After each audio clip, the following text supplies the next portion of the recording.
नमस्कार दोस्तों, स्वागत है आपका हमारे चैनल में। 27 दिसंबर 2024 को मध्य प्रदेश सरकार का राजपत्र जारी किया गया, जिसमें मध्य प्रदेश राज्य स्कूल शिक्षा सेवा शर्तों एवं भर्ती नियम 2018 के में संशोधन किया गया।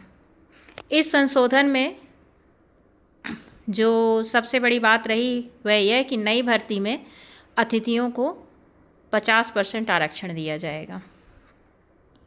इसके अलावा जो प्रमुख बात है वह यह है कि इस गैजेट के अनुसार डीपीआई में 48,322 पद खाली हैं वर्ग 1 के, जिसमें से 50% यानी कि 24,161 सीधी भर्ती से भरे जाने हैं और जनजातीय विभाग में 10,501 पद वर्ग 1 के खाली हैं, जिसमें से 5,250 पद सीधी भर्ती से हैं।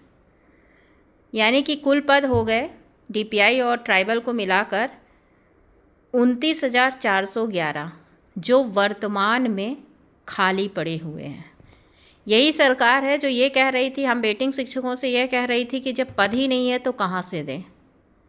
तो अब बेटिंग शिक्षकों के लिए ये बहुत अच्छी खबर है। अब हमें दुगने उत्साह के साथ उज्जैन में जो 3 जनवरी से आंदोलन हो रहा है उसमें शामिल होना चाहिए। और सभी बेटिंग शिक्षक जो ये सोच रहे थे कि हमारी तो बेटिंग 1,000 है, कैसे क्लियर होगी, तो अब 20,000 जो पदों की मांग है बेटिंग शिक्षक संघ द्वारा वह जायज़ है। सरकार के आंकड़ों से भी यह बात सामने आ चुकी है कि पद खाली हैं।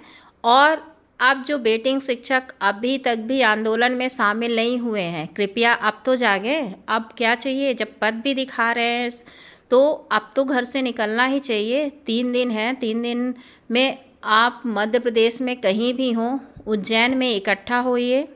और ये मत सोचिए कि सरकार ने यदि गैजेट में दिखा दिया है तो पद वृद्धि हो जाएगी।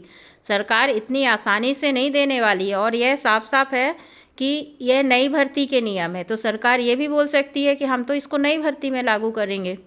तो इसीलिए सभी बेटिंग शिक्षक जो 20,000 तक की बेटिंग में हैं वो अपने अपने घरों से निकलें और उज्जैन आंदोलन में शामिल हों और भीड़ दिखाएं। और एक खुशखबरी और है जो आंदोलन में आ रहे हैं कि हमें आंदोलन की अनुमति मिल चुकी है और बहुत अच्छे से मिली है। ऐसा भी नहीं है कि हमें डरना चाहिए कि सरकार हम पर कोई एक्शन लेगी। अच्छे से अनुमति मिली है तो शांतिपूर्ण तरीके से हमें अपना प्रदर्शन करना है और मांगें नहीं मानी जाएंगी। तो सबको पता है कि जल समाधि ली जाएगी, केस त्याग किए जाएंगे। तो ज़्यादा से ज़्यादा संख्या में बेटिंग शिक्षक निकलें। अब तो पदों की भी जानकारी हो गई है, अब तो सरकार भी नहीं कह सकती है कि हमारे पास पद नहीं है। तो यदि हमने अपनी भीड़ दिखा दी तो इस आंदोलन में सफलता निश्चित ही है। और 60-70% तो वैसे भी हम लोग सफल हो चुके हैं। 23 दिसंबर में जो आंदोलन हुआ था भोपाल में, उसका भी बहुत प्रभाव पड़ा है। बस 3 जनवरी से जो अनिश्चितकालीन आंदोलन होना है उज्जैन में, यदि वह सफल हो गया तो ये जनवरी के लास्ट तक या जनवरी में नया रोस्टर भी आ जाएगा पद वृद्धि का, जिसमें महाकाल की कृपा से 20,000 पदों में वृद्धि भी होगी। अब तो हमें पदों की जानकारी भी हो गई है और सरकार को भी जानकारी हो चुकी है कि उसके पास कितने पद खाली हैं। तो इसलिए सभी लोग अब घर से निकलिए, ये आखिरी बार है, अंतिम प्रयास है। और अब तो देख ही रहे होंगे कि राजपत्र में एक बात और आ रही है कि अतिथियों को 50% रिजर्वेशन दिया जाएगा। तो जो गैर अतिथि हैं उनके लिए तो संघर्ष और मुश्किल हो जाएगा।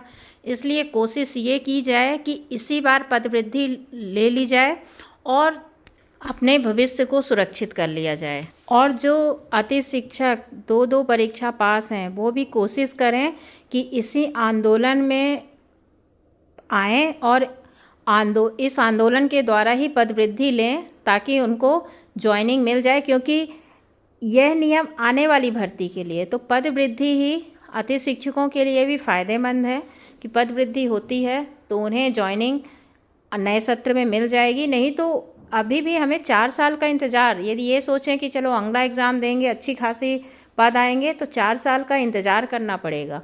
और यह अतिथियों को जो 50% आरक्षण दिया जा रहा है, उसमें अतिथि में भी अब कंपटीशन बहुत ज़्यादा हो जाएगा, अतिथि बनना ही मुश्किल हो जाएगा। और फिर यदि सरकार ऐसे पदों से भर्ती कर लेंगी पदों में, तो फिर अतिथि भी धीरे धीरे ख़त्म ही होते जाएंगे, तो 50% आरक्षण देने का कोई औचित्य नहीं रह जाता है।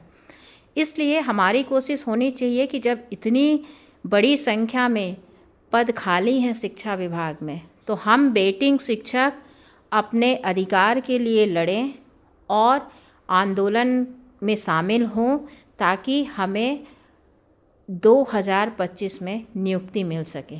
धन्यवाद।